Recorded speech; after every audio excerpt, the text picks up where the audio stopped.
Hello everybody and welcome to another Doctor Who review. This time I'm reviewing a 12th Doctor story, Under the Lake Before the Flood.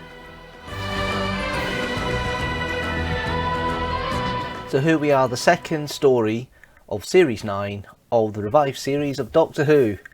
As with all the revived series reviews, I don't do a real plot synopsis for a television companion.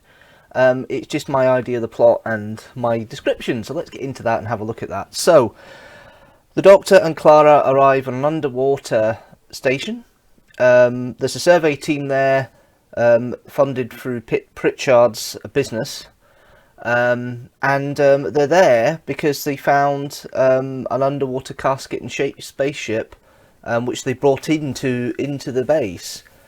When they open it, they find that the captain, Moran, is killed and turns into a ghost. The Doctor and Clara, of course, arrive from there. They see the ghost. They see Pritchard turn into a ghost, and the idea is that when the crew is killed, they turn into ghosts, and these ghosts are not just be able to go through. They actually can pick up objects and actually use them to kill other people. The Doctor soon realises what they're mouthing is actually a translation of the scratchings that are on the wall inside the spaceship that's been found, and basically they give a kind of coordinates back to a planet where they believe the spaceships come from. Doctor's a bit confused because the planet itself is a little bit pacifist and keeps getting enslaved, but at the end of the day, the Doctor realises there's something to do with they find a casket in a church underwater when they do an underwater search, and the Doctor wants to go back and find out what's in that casket and who it is and whatever, so he travels back. As he travels back, Clara sees a ghost come from the water, and it's the Doctor. Not very happy about the fact the Doctor's going to die, she tries to get him to stop it. It's really a horrible situation in that respect. In regards to the casket's a suspended animation casket. The Doctor thinks it isn't the pilot that's in there, it's something or someone else. So they arrive back in 1980 in Caithness, and the village they come into is like a military recreation of a Russian town, because the height of the Cold War. It's abandoned. They find the spaceship, they find the Undertaker, who is called Prentice, and they find that he has just landed, and he there's no markings inside the spaceship. The casket is like the suspended animation chamber is there. Still, the power cell is still there as well, because they found a power cell missing in the spaceship in the new underwater base. So there's a bit of a mystery there as well.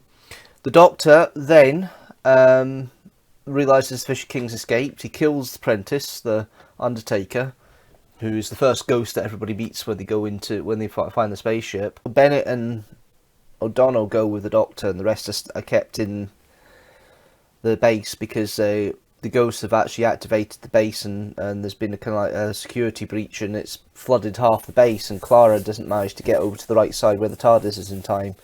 So the Doctor, O'Donnell and Bennett go back, and O'Donnell's ultimately killed when the Fisher King starts chasing them.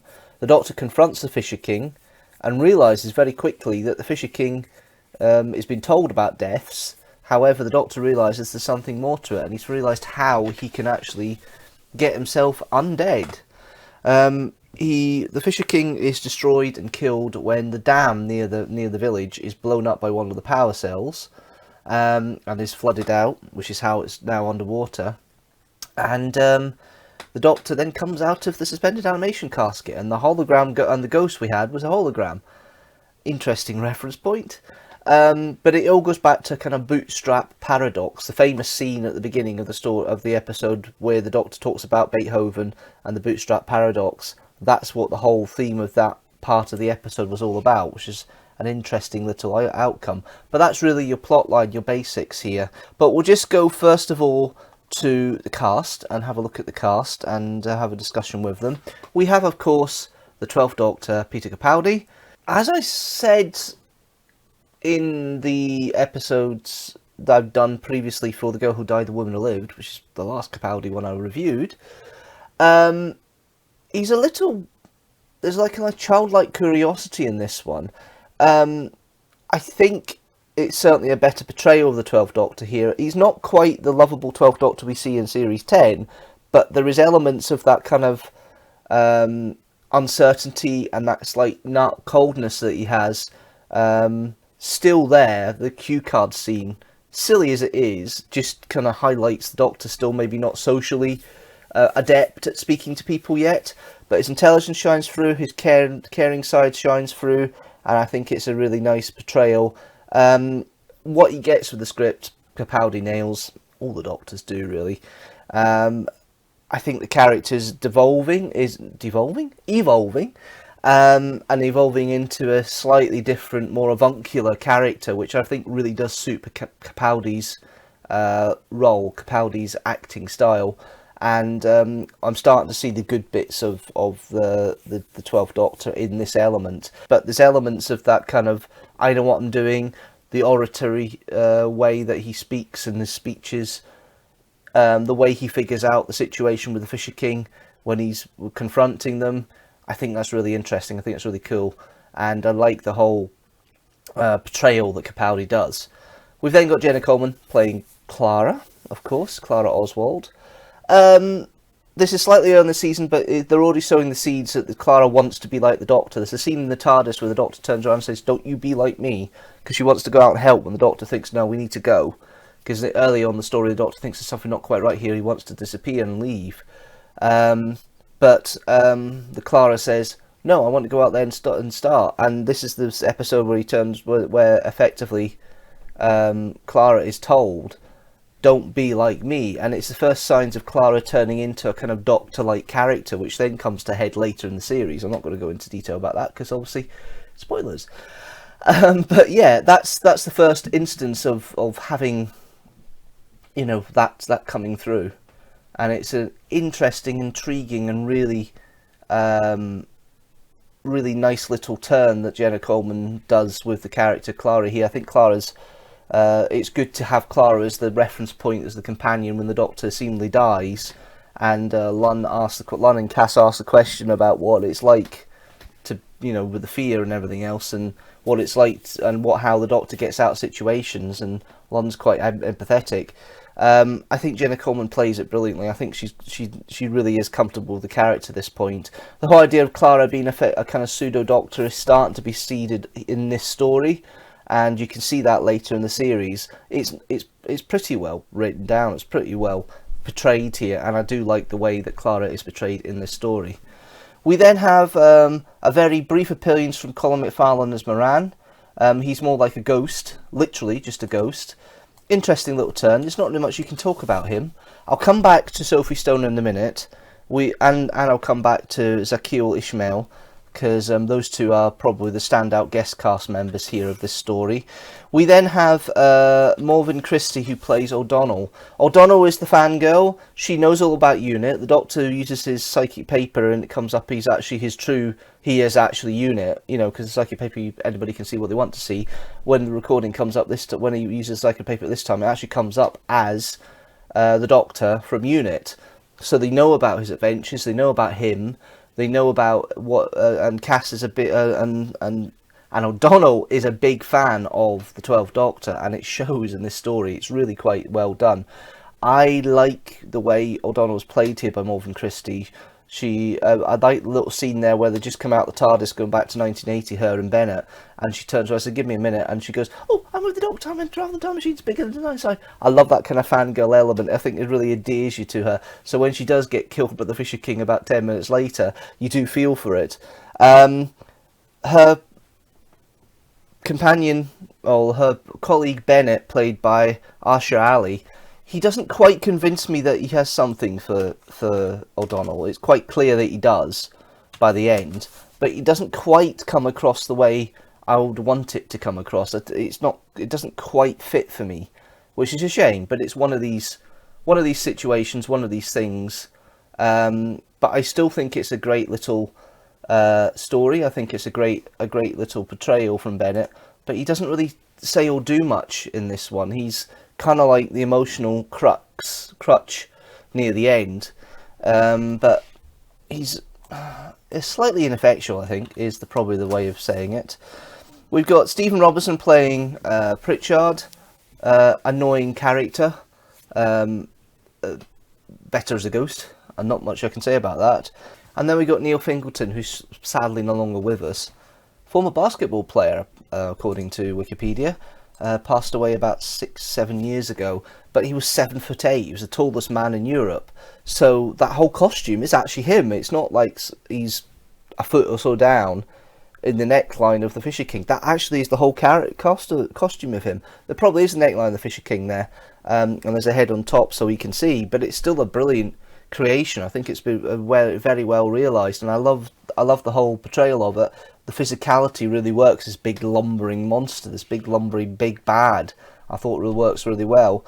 Peter Savanovich does the voice of the Fisher King. Very deep, very creepy. It's kind of like the deep kind of voice that Michael Sheen does in The Doctor's Wife a few series before. It gives a good gravitas, and it's really a well performed and well meaning performance done by Peter Savanovich. Now I'm going to go back to the two characters I kind of missed earlier on, Sophie Stone as Cass and Zaki Ishmael as Lun. These two are great because they are both actors who have dealt with or can do British Sign Language. And it's proper British Sign Language, apart from a couple of words and phrases that are being created for the script. It's proper British Sign Language that happens here. Sophie Stone is actually deaf, and Saki Ishmael actually, I saw extra things. He actually has an older sister. He has a sister that is deaf, so he knows sign language. So the two of them communicating, I think they gel together because there's that kind of rapport between the two actors, which makes you believe that Cass actually has something for Lun, and the fact they care for each other comes across really well. I think Cass is one of the best characters of Series 9 in regards to guest cast. The fact they've used the fact that she's deaf, made it completely part of the conversation and not gone into it too hard, and the visualization that's done in the direction by Daniel O'Hara when it comes to Moran's ghost coming to chop Cass with an axe, and that visual noise you get when she puts her hand on the ground, the whole way it's portrayed and put forward, I really do like the way it's been put across, and I think it's a nice little acting role from Cass specifically. I think Sophie Stone is the one that shines in this one, and it's interesting when you do get characters like that come out, that you do get ones that shine. It's intriguing, and you do get people who are just accepted. They're just part of it. They're not put on a pedestal or anything. They're just part of the crew, and that's where Doctor Who works best, when they just get people that come in. They may have some sort of quirk about them that's not normal, and they just carry on as part of the crew. They're trusted, they're respected, they're part of the group, and Cass's character is one of these. Lun is great as well. I think Saki Ishmael is one of the best of the guest cast here, and really does come across this kind of person who's really caring for Cass, and also is a wonderful foil. And what you doing, Clara, when Clara's trying to get things sorted, and when the Doctor's missing, it's a really nice little role, nicely played, I think. Okay, let's have a look at some good bits that have happened in this story. I've gone over the bootstrap paradox a bit again, the famous scene at the beginning, which leads into the guitar version of the Doctor Who theme, played, I believe, by Peter Capaldi on the actual thing. The bootstrap paradox, the whole fact about the fact that the Doctor is going to go back, and he gives the example of meeting Beethoven. He goes to meet Beethoven, and he finds that Beethoven doesn't exist, but he has all Beethoven's music and notes. So the Doctor then decides to use all the manuscripts he's got, writes them out, publishes them, and becomes Beethoven. So time keeps going, and becomes Beethoven. So time keeps going, and it's an interesting way of working it and doing it and making it work for the story. And the hologram of the Doctor, the dead Doctor, is that bootstrap paradox, because the words that are said are then used by the Doctor, who's still living, to go back and fix things. The list that he gives of all the names of the people who are dying and turning to ghosts, he does them in the order up to O'Donnell, then puts Clara in to get him to actually go and fix the problem, and the rest are random. I thought it was an interesting and intriguing way of actually solving and getting around the timey-wimey element. It's quite a clever timey-wimey element that's put in here, probably through Stephen Moffat's instructions, but Toby Whithouse does a good job at writing it in. Then I wanted my facilities in Caithness in 2119. So the fact that UNIT is mentioned and everybody knows about UNIT and still speaks about UNIT 100 or so years after the story is written is quite a nice little thing that UNIT is still about and the Doctor's still a legend. I think that's really nice. There's an element where the Doctor puts his finger in a cup of coffee or something in the refectory. And he, by putting his finger in the temperature, he notices it's 7 to 8 hours since a fight or something ensued. I thought that was an interesting use of his senses. The Faraday cage seems to stop the ghosts from coming in. I suppose that's understandable. The ghosts don't only work in night shifts of the base, because the base goes between day and night shifts. And they go out of phase during the day, which I thought was an interesting situation. The words that are used on the wall: dark, space, sword, which is the sword of Orion, forsaken, which is an empty town. They're actually transmitting a signal that to help amplify a distress signal for somebody to come for the Fisher King, basically. I thought it was an interesting way of doing it. And the whole fact about the Doctor saying he has to die, the Clara's not accepting that, and the fact he turns around and says, there's rules I've got to follow. Problem is, he tries to break them later in the series. No spoilers really, but it's an interesting precursor to later in the series. The writing by Toby Whithouse is quite tight. I like the fact it's in 2 different places. You've got a kind of traditional base under siege element in the first part, and then you've got the outside bits around the old village in the second part when the Doctor goes back and time travels. I like these stories where you have that kind of time element that comes in, and it works quite well in this one. I think it's quite solidly written. It's quite enjoyable. It goes at a lick. There's not really much anything that's slow or sluggish. It's actually quite a nice and enjoyable episode to watch. Daniel O'Hara directs it very solidly.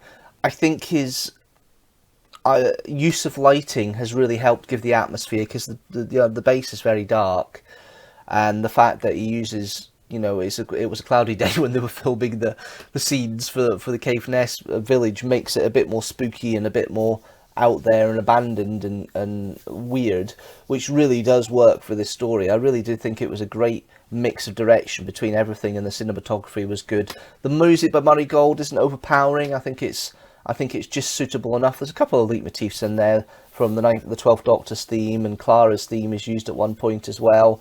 But it's not overpowering. It's just more atmospheric in this one. It actually works quite well. I quite like it. Overall, it's an enjoyable story. It's not take your brain out. There's a bit more substance to it. It is quite fun. I do like this one, and to be fair, most of the Series 9 so far has been okay for me. There are a couple of clunkers. There is a clunker with Sleep No More, but I'll say no more about that. But apart from that, it's not a bad little series, and not a bad story either. 2-parter. I think I'm going to give this a rating of 3.5 TARDISes out of 5. Okay, let's see how Under the Lake Before the Flood fits in with the rest of the Peter Capaldi stories I've reviewed so far, and also how it fits in with the rest of the stories I've done for the TV series overall.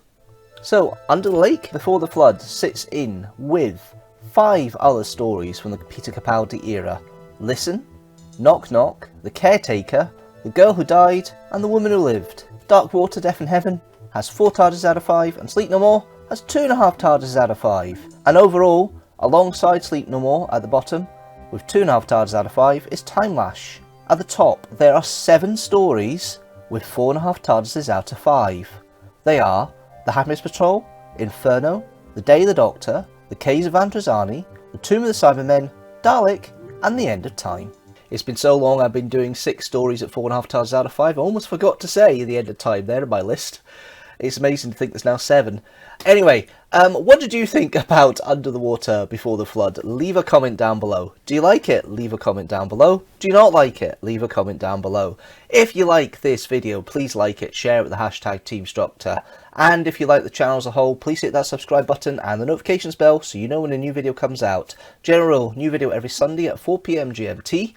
I am back next Sunday with 6 facts on John Logie Baird. Hopefully you can join me for that. Until next time, guys, thanks so much for watching, and you know what? I'll see you later.